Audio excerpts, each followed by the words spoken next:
Yo, T, you said something like a couple months back to me, and you said, Oh, chill out. you said, wait, what? You said Pierre Bourne is the Kanye of his generation, the Kanye West of his generation. I'd like you to explain to our viewers, to our listeners, what you mean, and Leroy, because he clearly feels some type of way about this take you have. So don't shit your pants. Let me explain. Nah, fuck that. All right. You go. All right, now let me say. Okay, let me ask you this though, because you can't. Of course, you're freaking out because you don't really listen to bro like that. Are we good? Okay, so you just don't listen to him like that. So let me ask you, what other rapper / producer you know of this generation that has made quality songs / just like projects? Just that basic of a question. Just ask me that. Answer me that. I'm not trying to prove a point. Just think about it. I'm not trying to like say, oh yeah, I told you so. Just like think about that.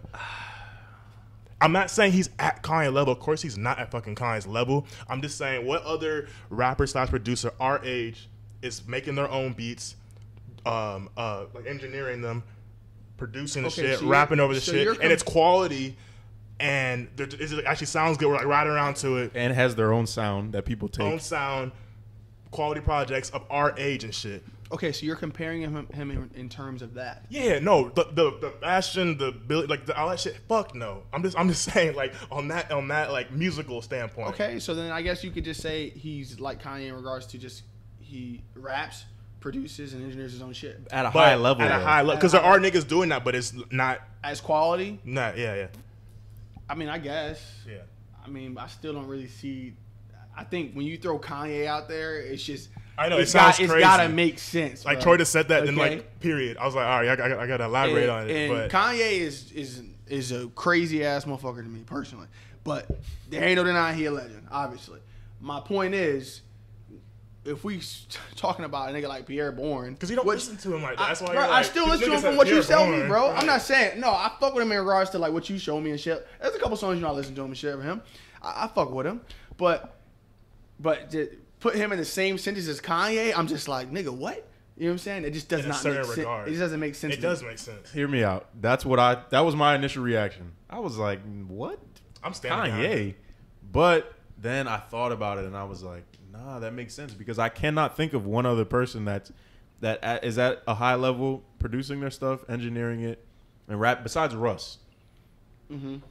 So that just came to me as I was saying that. So Russ I would put him above Pierre in terms of the Kanye of this generation. But and the thing is, I wouldn't know that because I've never looked into Russ to that extent. Yeah, I mean, and I'm not some huge Russ fan, but he's a very good producer. He makes good music. Like I don't particularly like his raps, but the dude can rap. He can sing. You know, he engineers his own stuff. Like he's a beast. It's funny because you just know, kind of people don't want to listen to him just because of the whole internet like. You know how fuck Russ type shit. You know what I'm saying? Like, I mean, that is old, but niggas ain't really listening to Russ. Like yeah, most of his fan base is white for sure, and which is fine. Cool. I mean, you know, but the thing is, he's a good musician though. I like his interviews more honestly. That's what. I like Russ as a person. Like I like his mindset and like he put me on to the book The Alchemist. Like I was watching one of his interviews a couple years back, and he was talking about how that book just like changed his perspective on life and like. The way he went for his goals, and then I checked it out, and it's like my favorite book now. Yeah. So it's like that's always been my thing is like watching rappers' interviews and stuff, and like see where their head is at. Because I might not particularly like their music, but I could rock with you know stuff they have to say. He real like savvy within the industry and shit too. Like he knows the contracts. He's like that's the shit I be seeing, and I fuck with that. You know what I'm saying? Because a lot of motherfuckers be signing these crazy ass. 360s. Yeah. And actually, I wanted to ask y'all this. What do y'all think in today's day and time? That's actually a perfect thing to piggyback off of. An artist either signing with the label or not signing with the label. Just in general? Or in general. Yeah. As far as... Like if they should or not? Yeah. Being independent, truly on their own. You know what I'm saying? Just doing shit by yourself, you know, with a little small team that you might assemble on your own versus... When is the point that you do sign that deal? You know what I'm saying? And actually, if it makes sense.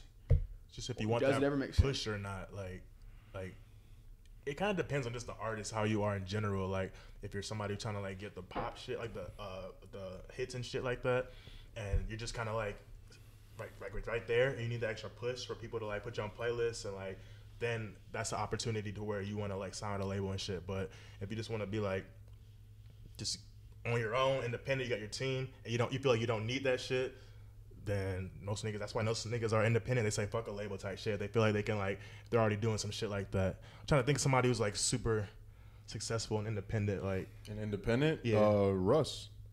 Oh yeah, he Russ. is independent, right? Yeah, or at least he was. Yeah. He might have like a publishing deal now, but It's like him, Nipsey Hussle was, and then he did a publishing deal with Atlantic. right. So it's like Chance the Rapper, you know, he was, and then, you know, probably did a deal with he did a Right. deal with Apple, you know. So it's like, it depends on what your goals are. Nowadays, I think it's silly. It's silly to like take an advance from a label and like sign to them, because it's like you can cut out the middleman now. You can go straight to your audience. You can sell them merch.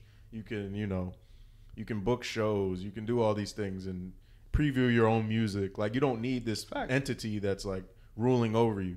It's more important to like get a core fan base, you know, get your music out there, and then work a deal with these labels, because they can give you that extra push and exposure. So it's like, and the, you know, the money too. To have the leverage first. The leverage, exactly.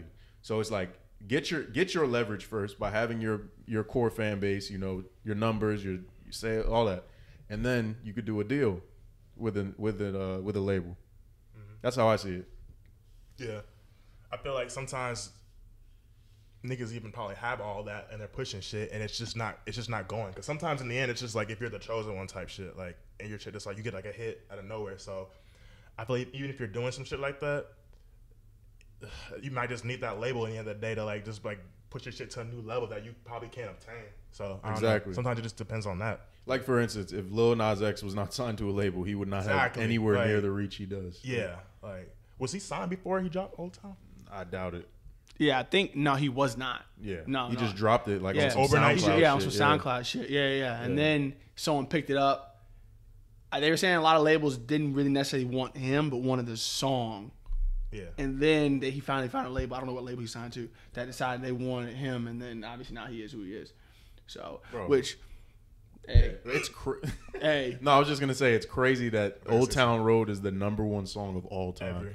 Like ever, what? That's Wait, crazy. wait. Yeah, what? like it's the top Billboard Not song country, of all not time. rock, not pop. Ever. Yeah, the biggest song ever. You didn't know that? I did not know that. Yeah, like #1 Like out of all, like out of every song ever created. any Michael Jackson Beatles, song, Every song you can think of. What the fuck? What, nigga? I did not know that. Yeah. All right. Yeah. That's wild. Yeah, we don't have to stay on that, but I just thought that was crazy. Like, Yeah, I've been on that. That shit, wow. All right. yeah. So shout out to Lil Nas X. Is that what we're doing? I mean, hey, I got nothing against, bro. I mean, hey, This shit funny what he doing. I can't Yeah. even lie to you. it's funny. hey, his people getting mad his and tweets, his tweets are comedy, bro. You follow him on Twitter? Well, I It's didn't see funny. it. You be on Twitter. It's I don't funny. really be I on- did not, and then his tweets kept popping on my time, and I was like, you know what?